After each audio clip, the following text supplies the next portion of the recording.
who's who on the battlefield. Vandegrift. Born Alexander Archer Vandegrift on March 13, 1887, future World War II hero Alexander Vandegrift grew up in Charlottesville, Virginia. He spent 2 years at the University of Virginia after completing his primary education.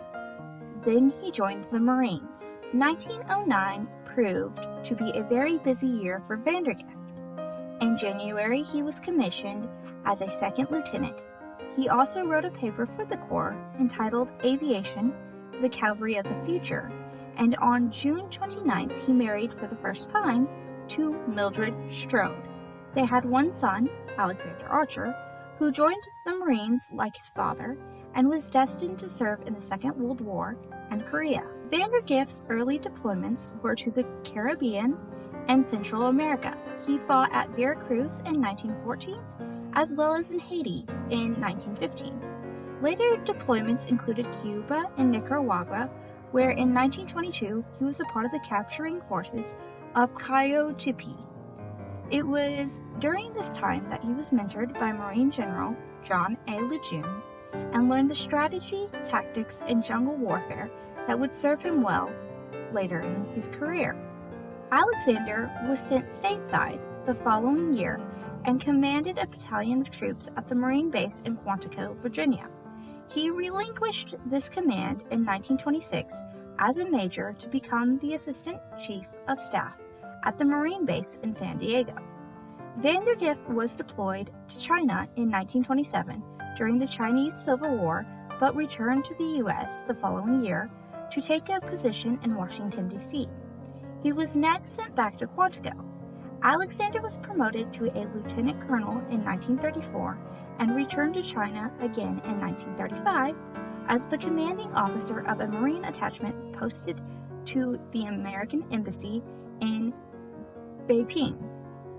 In May 1937, Colonel Vandegrift was made secretary to the Marine Commandant General Thomas Holcomb. He served in this position for the next 4 years and learned to cooperate with the other branches of the American military. In March 1940, Holcomb promoted Vandegrift to the assistant to the commandant. In April, he was created a brigadier general, and when Roosevelt saw the need to prepare for war, Vandegrift joined in to train the Marines for the conflict. In November 1941, he was given command of the 1st Marine Battalion, and it was on May 20th, 1942, aboard the USS Wakefield that Vandegrift and his men sailed to the Pacific to face the forces of the Japanese Empire. They arrived in Wellington, New Zealand, some of the first Americans to land there. Vandegrift had no idea why they had been posted there, and due to a dock workers' strike, he and his men were forced to unload their supplies by themselves. They were severely undermanned, and their food supply had been ruined by heavy rain.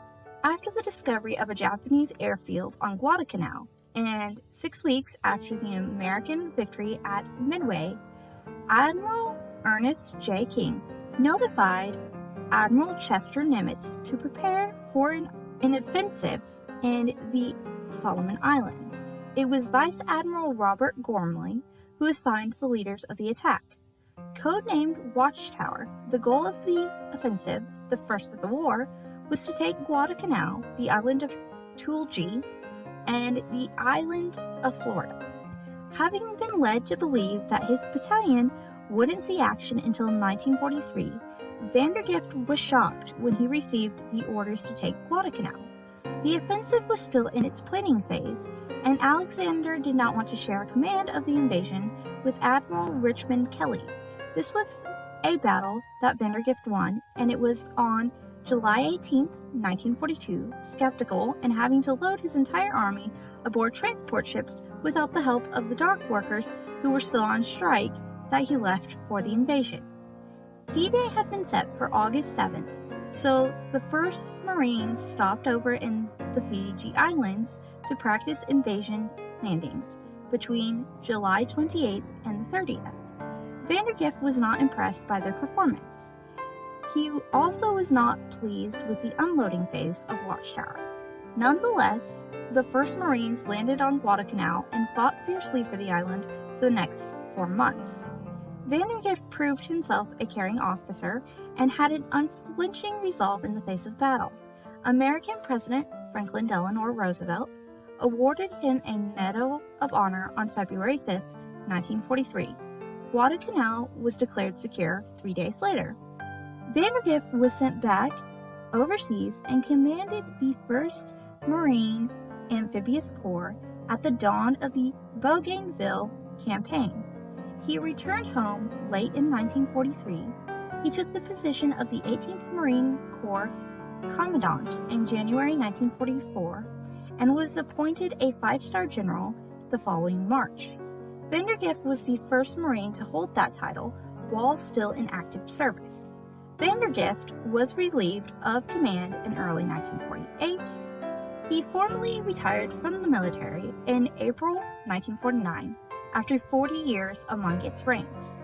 Alexander passed away on May 8, 1973, in Bethesda, Maryland, age 86. He was buried in Arlington National Cemetery alongside his 1st and 2nd wives, Mildred and Catherine.